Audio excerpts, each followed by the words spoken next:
Lembaga Penyiaran Publik Lokal, Radio Publik Kabupaten Sragen, Buana Asri, saluran informasi. Guyub Rukun Bangun Sukowati.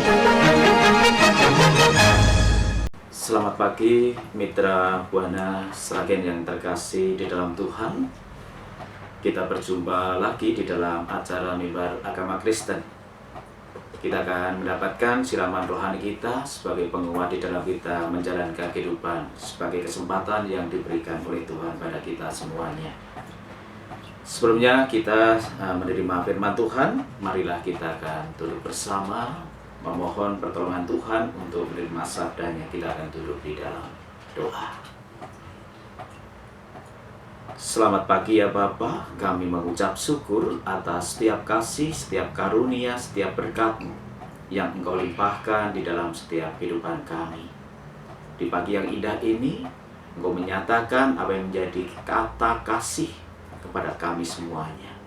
Engkau memberikan kesehatan bagi badan kami, Engkau memberikan kecukupan di dalam setiap kebutuhan hidup kami. Terima kasih ya Tuhan atas setiap karunia dan kasih-Mu itu. Dan pada saat ini, kami akan bersama-sama untuk menerima sabda Tuhan sebagai kekuatan di dalam hidup kami untuk melaksanakan tugas panggilan kami melalui kehidupan kami. Roh Kudus menyertai kami di dalam kami menerima sabda-Mu. Berfirmanlah atas kami ya Tuhan, kami siap untuk mendengarkan. Ampuni untuk setiap segala dosa kesalahan kami. Di dalam Kristus Yesus, kami boleh berdoa dan bersyukur. Amin. Bapak Ibu, Saudara yang terkasih, pendengar Buana Asri Sragen, kita akan bersama-sama merasakan sabda Tuhan yang pada kesempatan saat pagi hari ini kami ambilkan dari 2 Samuel. Kitab 2 Samuel bab yang ke-19 terkhusus ayat 31 sampai yang ke-39. 2 Samuel 19 ayat 31 sampai yang ke-39. Demikian sabda Tuhan. Barzilai ikut mengantar raja. Juga Barzilai, orang Gilead itu, telah datang dari Rogelim dan ikut bersama-sama raja ke sungai Yordan untuk mengantarkannya sampai di sana. Barzilai itu sudah sangat tua, 80 tahun umurnya. Ia menyediakan makanan bagi raja selama ia tinggal di Mahanaim, sebab ia seorang yang sangat kaya. Berkatalah raja kepada Barzilai, "Ikutlah aku akan memelihara engkau di tempatku di Yerusalem." Tetapi Barzilai menjawab raja, "Berapa tahun lagikah aku hidup, sehingga aku harus pergi bersama-sama dengan raja ke Yerusalem? Sekarang ini aku telah berumur 80 tahun. Masakan aku masih dapat membedakan antara baik dan yang tidak baik? Atau masih dapatkah hamba-Mu ini merasakan apa yang hamba makan atau apa yang hamba minum? Atau masih dapatkah aku mendengar suara penyanyi laki-laki dan penyanyi perempuan? Apa gunanya hamba-Mu ini lagi menjadi beban bagi tuanku raja? Sepotong jalan saja hamba-Mu ini berjalan ke seberang sungai Yordan bersama-sama dengan raja. Mengapa raja memberikan ganjaran yang sedemikian kepadaku? Biarkanlah hamba-Mu ini pulang, sehingga aku dapat mati di kotaku sendiri, dekat kubur ayahku dan ibuku. Tetapi inilah hamba-Mu Kimham. Ia boleh ikut dengan tuanku raja. Perbuatlah kepadanya apa yang tuanku pandang baik." Lalu berbicaralah raja, "Baiklah, Kimham ikut dengan aku. Aku akan berbuat kepadanya apa yang kau pandang baik, dan segala yang kau kehendaki daripadaku akan kulakukan untukmu." Kemudian seluruh rakyat menyeberangi sungai Yordan juga raja menyeberang. Setelah berpamitan dengan Barsilai dengan ciuman, lalu orang ini pun pulanglah ke tempat kediamannya. Bapak Ibu Saudara yang terkasih di dalam Tuhan, beberapa waktu yang lalu ketika kami berkunjung ke salah satu jemaat begitu, maaf, jemaat ini adalah jemaat yang sudah sepuh atau yang sudah tua begitu. Nah, ketika saya berkunjung pada waktu itu, beliaunya sedang, istilahnya kalau orang desa itu bersama-sama tetangga ngerumpi begitu. Sama-sama sudah sepuh. Ketika kami datang ke sana, saya mendengarkan apa yang menjadi percakapan di antara mereka. Ada satu ibu-ibu yang sudah sepuh itu berkata, "Lah ya Bu, kita ini semakin lama semakin tua. Rasa-rasanya penyakit kok ada-ada saja di dalam diri kita. Saya berjalan saja sekarang susah. Dulu padahal kalau saya berjalan ketika ingat masih muda, itu kemanapun saya berjalan itu kuat. Tapi sekarang sudah berbeda." Itu salah satu percakapan dari antara ibu-ibu itu. Kemudian yang satu menimpal di dalam percakapan itu, "Lah ya, saya sendiri pendengaran saya sudah juga berkurang Bu, karena mungkin usia atau umur kita yang semakin menua." Nah, ini percakapan-percakapan di antara mereka ketika mempergumulkan masa tuanya. Tapi pendengar yang terkasih, ini satu sisi. Di sisi yang lain, ketika saya menjumpai beberapa ibu yang sedang berkumpul, mereka juga bercakap-cakap, tapi topiknya itu berbeda. Yang satu tadi mempercakapkan bagaimana memasuki masa tuanya, bagaimana ada kelemahan di dalam raga atau manusiawinya. Tapi di dalam kelompok yang lain ini memperbincangkan orang lain atau tetangga begitulah, dalam konotasi yang negatif. Kalau orang Jawa mengatakan rasan-rasan begitu. Nah, di dalam fenomena ini Bapak Ibu Saudara yang terkasih, saya teringat saya mempunyai satu om begitu ya. Ya katanya Om Him gitu aja, bisa dikatakan Om Him. Beliau berumur 74 tahun. Tapi saya memandang, bahkan tetangga memandang Om Him adalah seorang yang energik walaupun sudah di masa tuanya. Nah, kemudian saya bertanya kepada Om Him ini, bagaimana resepnya supaya bisa energik di masa tua, kemudian bisa melakukan aktivitas dengan enjoy di masa tuanya. Ketika saya menanyakan hal itu, Om Him ini menjawab, yang penting untuk memasuki masa tua itu dibuat enjoy, diterima dengan sepenuh hati. Itu proses kehidupan. Dan yang paling penting lagi, beliaunya ini memilih masih tetap kerja dan berkarya. Dia membuka sebuah toko kelontong begitu. Kemudian untuk kegiatan di dalam keluarga, baik Om Him atau istrinya, itu sangat aktif di masyarakat, kemudian di sosial masyarakat, juga di tengah-tengah jemaat Tuhan atau di gerejanya. Ini yang membuat Om Him ini kelihatan energik dan malah, maaf bisa dikatakan, kelihatan masih muda begitu. Nah, Bapak Ibu Saudara yang terkasih, Om Him ini juga memberikan satu alasan mengapa saya bisa seperti ini, karena itu tadi, daripada kita hanya nonton TV, ngemil, dan lain sebagainya. Mungkin kita tidak ada kegiatan, akan lama-lama kita akan kelihatan tua dan semakin loyo begitu. Nah, dari hal ini Bapak Ibu Saudara yang terkasih di dalam Tuhan, kita diberikan satu masukan dari apa yang dilakukan Om Him ini. Artinya bagaimana kita mengisi waktu kita di masa tua.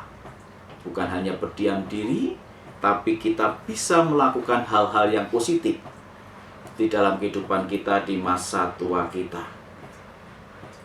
Kalau mungkin saat ini Bapak Ibu yang terkasih, khususnya yang sudah sepuh begitu, kalau kita sudah mendapatkan julukan opah atau omah, kakung atau putri, ditakuti begitu. Ini bukan sesuatu yang menakutkan, sesuatu yang membuat kita kemudian kendor dan lain sebagainya. Justru ini merupakan berkat bagi kita. Belum tentu semua orang bisa memiliki dan merasakan umur yang sepuh. Ini berkat yang diberikan Tuhan kepada kita, artinya kita diberi panjang umur oleh Tuhan.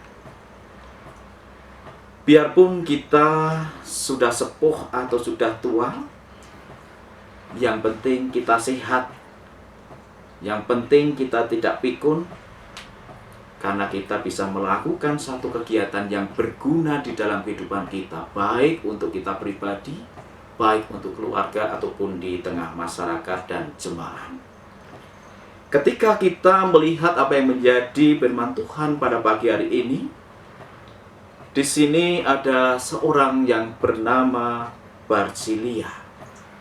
Dikatakan di dalam bacaan tadi dia seorang tua, seorang kaya, bahkan dikatakan umurnya adalah 80 tahun. Kita bisa membayangkan seseorang yang berumur 80 tahun, dia masih bisa berkarya untuk melayani yang pada waktu itu bersama-sama dengan Raja Daud pergi ke Mahanaim. Dan di situ Barzilai menyediakan diri untuk melayani Raja Daud dengan jalan menyiapkan makanan bagi sang raja ini di dalam setiap kegiatannya. Ini Barzilai, 80 tahun umurnya. Bisa dikatakan Barzilai ini adalah seorang yang sudah tua, tapi dia bisa mengisi dengan kegiatan-kegiatan yang baik dan positif di dalam setiap kehidupannya.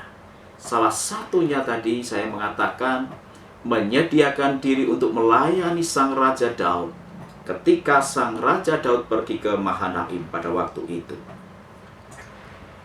Dan satu hal yang indah, Bapak Ibu Saudara yang terkasih, ketika Raja Daud melihat apa yang dilakukan oleh Barzilai ini, tergeraklah hatinya untuk mengajak Barzilai untuk tinggal bersama-sama Raja Daud di Yerusalem.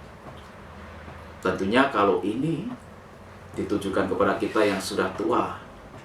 Seorang raja menghendaki kita ikut raja dan kita akan dirawat oleh sang raja, satu sukacita dan kebanggaan. Bahkan ini menjadi berkat bagi kita. Apalagi kita sudah masuk usia yang sepuh begitu. Sang raja masih menghendaki untuk melayani, untuk merawat bagi kita yang sudah sepuh. Ini merupakan berkat bagi kita. Tapi satu hal yang indah yang menjadi jawaban dari Barzilai pada waktu itu, ketika sang raja meminta untuk bersama-sama raja ke Yerusalem dan bahkan akan dirawat oleh sang raja, Barzilai menolak. Nah, di dalam penolakan Barzilai, Bapak Ibu Saudara yang terkasih, dia tidak ingin atau tidak mau menjadi beban sang raja. Di dalam ayat-ayat tadi dikatakan beberapa alasan. Saya sudah tua, membedakan ini dan ini sudah tidak bisa. Mendengar ini dan ini sudah tidak bisa. Dia takut untuk menyusahkan sang raja nantinya. Nah, satu alasan, satu jawaban yang sangat-sangat bisa menyentuh hati kita pada saat ini. Harusnya bisa menjadi berkat bagi Barzilai untuk menerima itu, tapi Barzilai menyadari siapa dirinya di hadapan sang raja. Tidak mau merepotkan. Nah, kalau kita melihat di dalam kehidupan orang Jawa, banyak yang mengatakan, udahlah nanti kalau saya sudah sepuh, sudah tua, jangan sampailah saya merepotkan anak cucu saya. Jangan sampai ketika nanti saya mau dipanggil Tuhan merepotkan anak cucu dan lain sebagainya. Ini orang Jawa biasanya berkata seperti itu. Dan ini dirasakan juga oleh Barzilai pada waktu itu. Tidak mau merepotkan sang raja di masa tuanya, sehingga dia menolak apa yang menjadi ajakan sang raja untuk dirawat di Yerusalem pada waktu itu. Nah, pendengar mitra Buana Asri yang terkasih dalam Tuhan, di dalam kita memasuki masa tua seperti saya katakan di awal tadi, ketika ada beberapa Yuswo atau lansia yang kumpul membicarakan tentang kelemahan fisiknya, tentunya ini menjadi perhatian kita bersama. Mau tidak mau, itu akan terjadi di dalam proses kehidupan kita kalau kita itu semakin menua. Ada kelemahan-kelemahan fisik kita. Dan terkadang ini dijadikan satu alasan bagi sebagian kita. Wah, saya sudah sepuh, udahlah yang melayani yang muda-muda saja dan lain sebagainya. Saya sudah sepuh, saya ini, seperti ini. Sehingga kendor di dalam setiap pelayanan kita. Tapi Bapak Ibu Saudara yang terkasih,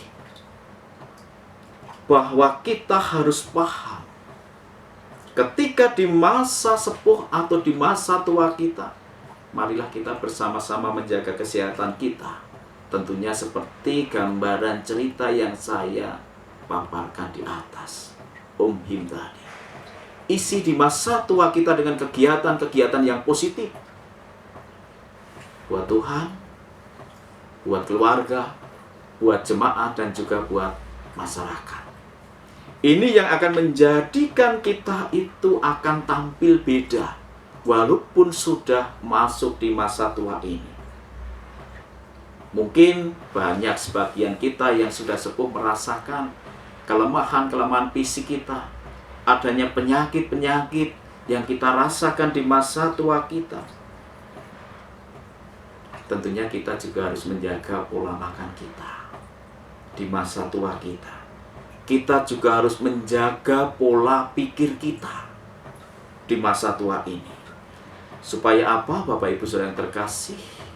Kalau kita sebagian sudah ada yang merasakan sakit penyakit yang ada di dalam diri kita, kita akan mendapatkan satu kesembuhan dari pola makan dan pola pikir ini.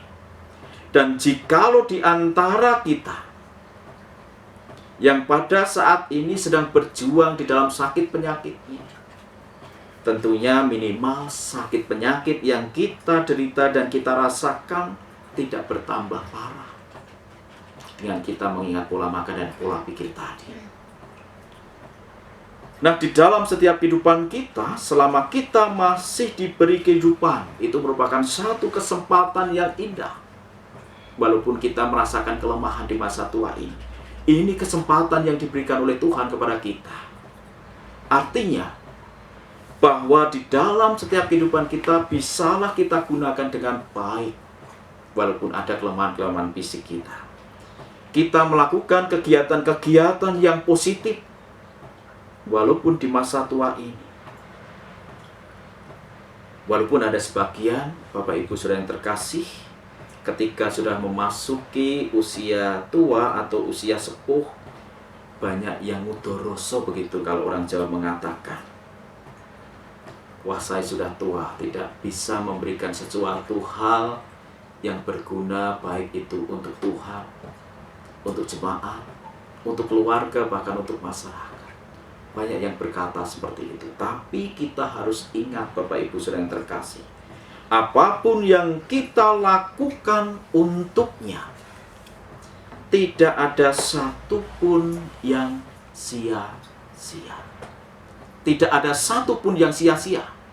Ketika kita melakukan sesuatu untuk Tuhan, untuk sesama, walaupun kita lemah di dalam fisik kita di masa tua kita, itu tidak ada yang sia-sia bagi kita. Nah, artinya di sini, biarlah tubuh kita sekarang itu lemah, tapi semangat kita akan terus dinyalakan oleh Tuhan di dalam pelayanan kita. Dia memakai setiap persembahan, walaupun itu hal-hal kecil yang bisa kita lakukan. Tidak seperti ketika kita itu masih muda pada waktu itu. Kita bisa menyumbangkan tenaga kita, waktu kita, bahkan harta kita di masa sepuh. Mungkin ini tidak seperti yang dulu. Tenaga kita sudah berkurang. Waktu kita banyak kita habiskan di rumah karena kelemahan ragawi kita. Mungkin harta kita sudah tidak bekerja lagi dan lain sebagainya. Tapi kata orang Jawa, jangan melukru begitu, walaupun di masa tua. Apapun yang bisa kita lakukan di masa tua itu diperhitungkan oleh Tuhan dan itu tidak akan sia-sia. Meski terbatas jasmani kita, ketika Bapak Ibu yang sudah sepuh memberi sapaan melalui senyuman kepada sesama, itu merupakan satu persembahan, baik itu bagi sesama dan bagi Tuhan. Memberikan kenyamanan, kedamaian dengan senyuman panjenengan, itu juga merupakan satu persembahan panjenengan di masa tua. Walaupun tidak hanya dengan senyuman, memberikan satu nasihat, dorongan kepada orang-orang atau sesama kita yang lain yang membutuhkan penguatan dari kita, itu juga satu persembahan yang indah yang bisa panjenengan persembahkan untuk sesama kita dan juga untuk Tuhan. Walaupun hanya nasihat, walaupun hanya sapaan, itu wujud salah satu persembahan kita. Dan bahkan ketika panjenengan melihat atau mendengarkan ada sama kita yang membutuhkan pertolongan, tidak bisa seperti pada waktu masih kita muda, memberikan bantuan harta kita, tenaga kita, waktu kita. Wah Pak, saat ini saya sudah tua, saya hanya bisa memberikan doa bagi mereka. Walaupun hanya doa, Bapak Ibu Saudara yang terkasih, ini satu persembahan yang sangat-sangat berharga bagi sesama kita.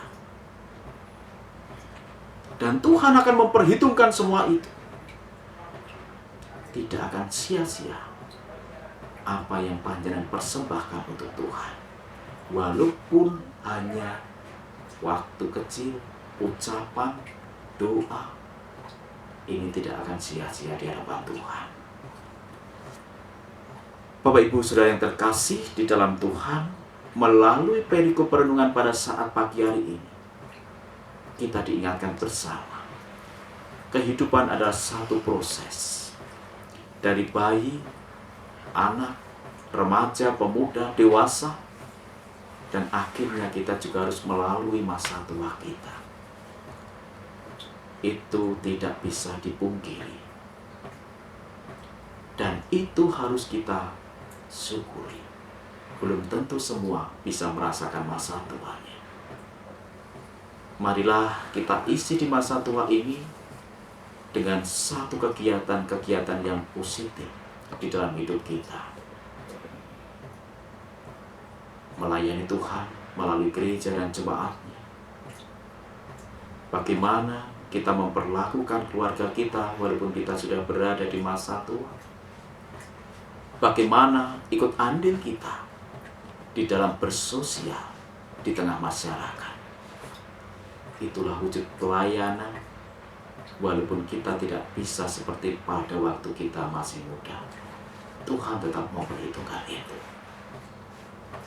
Tuhan memberkati setiap pelayanan kita walaupun kita sudah di masa sepuh kita. Dan Tuhan akan memampukan kita di dalam kita menghadapi dan menjalani di masa-masa lansia kita. Tuhan memberkati. Amin.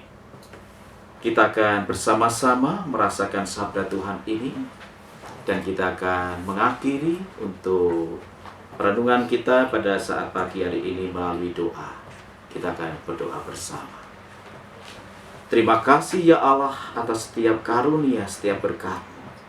Engkau mengingatkan bagaimana kehidupan kami dan proses kehidupan kami di dalam dunia ini. Kami harus berproses di dalam kehidupan ini di masa tua kami. Tuhan memberikan kekuatan pada kami semuanya, terkhusus bagi jemaat-Mu yang sudah masuk di masa-masa sepuh. Tuhan beri kekuatan untuk terus berkarya, berkegiatan di dalam kegiatan-kegiatan yang positif, dan mendatangkan berkat bagi sama kami, sesuai dengan kemampuan kami di usia tua kami. Kami yakin Tuhan memperhitungkan itu, dan apapun yang kami lakukan itu tidak akan sia-sia. Kami serahkan di dalam kehidupan kami di masa tua kami, hanya di dalam penyertaan tangan kasih Tuhan. Dan jikalau Tuhan di dalam kami bersama-sama mendengarkan perenungan pada saat pagi hari ini banyak terselip kesalahan dosa kami, Tuhan mengampuni. Kami serahkan doa kami ini Tuhan, hanya di dalam karya nyata Tuhan kami Yesus Kristus. Amin. Lembaga Penyiaran Publik Lokal, Radio Publik Kabupaten Sragen, Buana Asri, saluran informasi. Guyub Rukun Bangun Sukowati.